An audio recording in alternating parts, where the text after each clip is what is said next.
Oke, Assalamualaikum warahmatullahi wabarakatuh.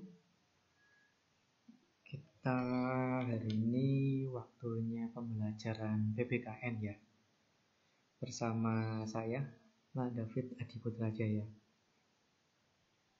Gimana kabar kalian hari ini? Apakah sehat? Saya harap sehat-sehat semuanya ya. Dan saya juga berharap kita segera ketemu melalui pembelajaran di kelas ya, agar bisa melihat atau mengetahui antara satu anak dengan anak lainnya, biar nggak kelas online aja. Saya berharap seperti itu. Oke, sebelum kita memulai pembelajaran kali ini, tetap langkah lebih baiknya kita berdoa dulu agar ilmu yang kita dapat hari ini bisa bermanfaat. Silakan berdoa dimulai.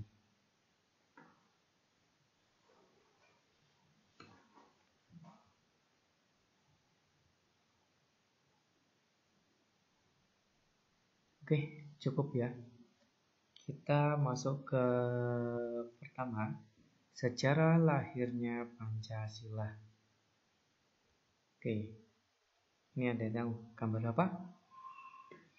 Ya, lambang negara kita yaitu Garuda Pancasila. Nah, sebelum lahirnya Pancasila itu kemarin sudah dijelaskan juga ya. Ada beberapa tahapan. Yang pertama ada sidang BPUPKI.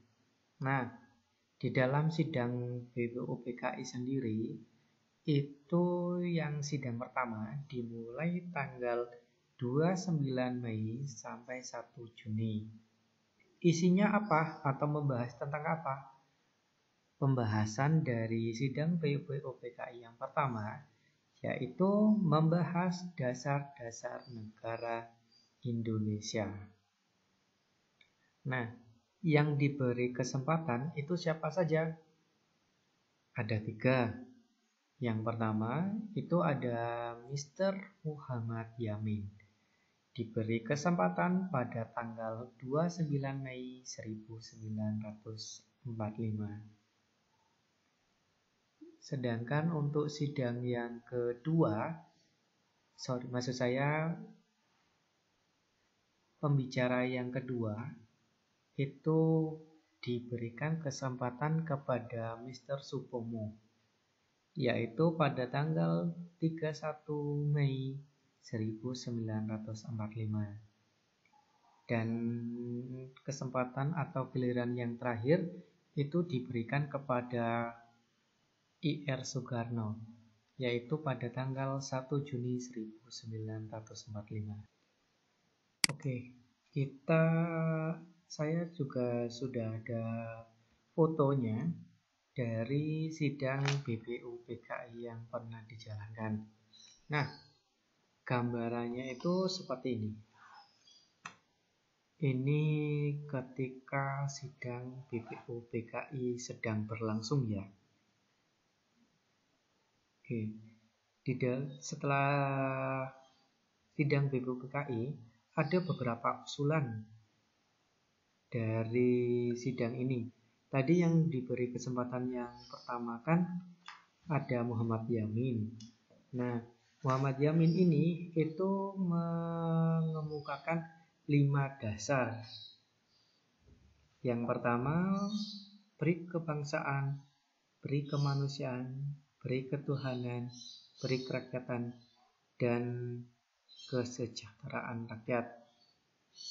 Selain dari usulan berupa lisan atau pidato, beliau juga mengusulkan secara tertulis ya tentunya. Untuk seperti gimana sih foto dari beliau itu? Nah, untuk foto dari Bapak Muhammad Yamin itu seperti ini ya. Oke. Untuk kesempatan yang kedua itu kan diberikan kepada Mr. Supomo. Untuk gambaran Mr. Supomo seperti apa? Ini ya, untuk penggambarannya. Atau foto dari Pak Supomo sendiri. Nah, Mr. Supomo sendiri ini juga memberikan 5 dasar dari Pancasila, bukan 5 dasar, yaitu yang pertama persatuan, kedua kekeluargaan, ketiga keseimbangan lahir dan batin, keempat musyawarah, dan yang kelima keadilan rakyat. Ini pada tanggal berapa tadi? Betul, yaitu pada tanggal 31 Mei 1945. Oke, untuk Mr. Supomo itu ya. Lalu yang selanjutnya yang diberi kesempatan untuk mengemukakan dasar negara itu dari pidato Soekarno. Nah, Soekarno ini ketika berpidato, beliau mengusulkan nama dasar negara yaitu Pancasila. Pancasila sendiri, Soekarno sendiri ini mengemukakan 5 asas atau 5 dasar. Yang pertama itu kebangsaan atau nasionalisme ya. Dan yang kedua kemanusiaan atau internasionalisme. Dan yang ketiga musyawarah mufakat atau demokrasi. Dan yang kelima kesejahteraan rakyat. Keempat tadi itu. Lalu yang kelima ketuhanan yang berkebudayaan. Untuk gambarnya seperti apa sih Pak Soekarno? Itu sudah sering kita lihat ya. Tetapi tetap saya tampilkan untuk foto beliau itu seperti apa. Kalau misalnya belum tahu, ini foto dari Pak Soekarno ya.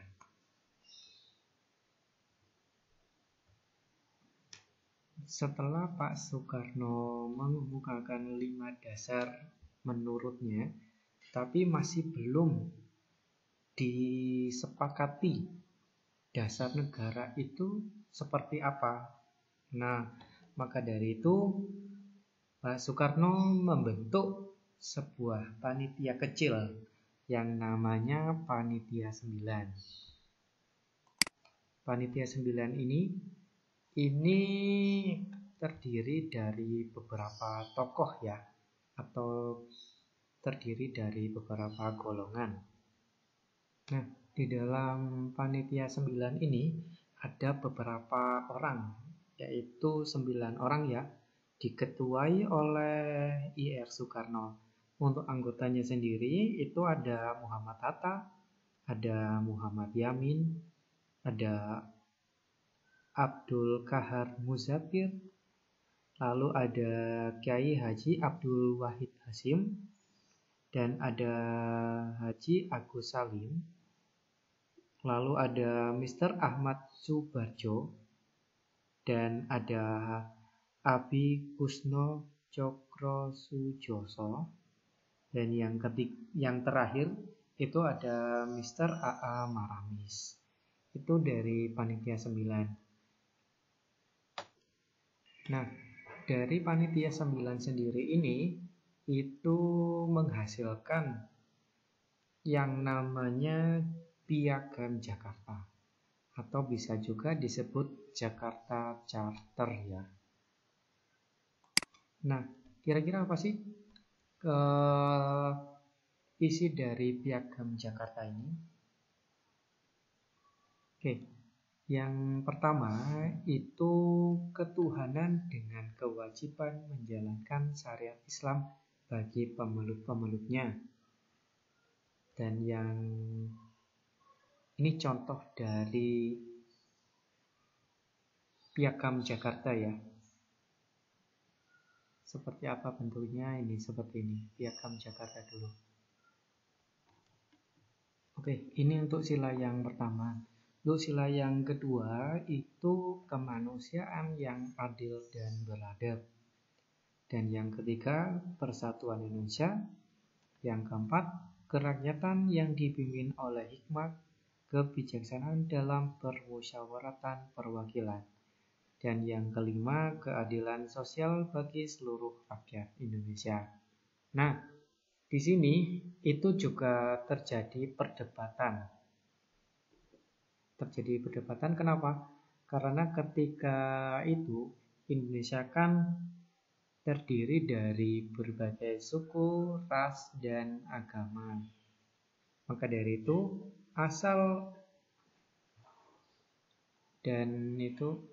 atas usul dari Muhammad Hatta, kata dari ketuhanan dengan kewajiban menjalankan syariat Islam ini bagi pemeluk-peluknya itu perlu direvisi agar tidak menimbulkan perpecahan. Untuk perevisiannya seperti yang kita kenal menjadi Pancasila, yaitu menjadi ketuhanan yang Maha Esa. Oke, untuk materi cukup sampai sini. Misalnya ada yang tanyakan, langsung bisa menghubungi saya ataupun wali kelas ya. Nanti bisa ditanyakan juga permasalahannya. Untuk tugasnya sendiri, kita kan materi selanjutnya ada membahas terkait sidang BPU PKI yang kedua. Untuk soalnya, isi dari sidang BPU PKI itu apa saja? Atau lebih mudahnya gini, cari hasil sidang BPU PKI yang kedua ya. Oke, itu saja untuk soalnya. Semoga bermanfaat. Saya akhiri. Assalamualaikum warahmatullahi wabarakatuh.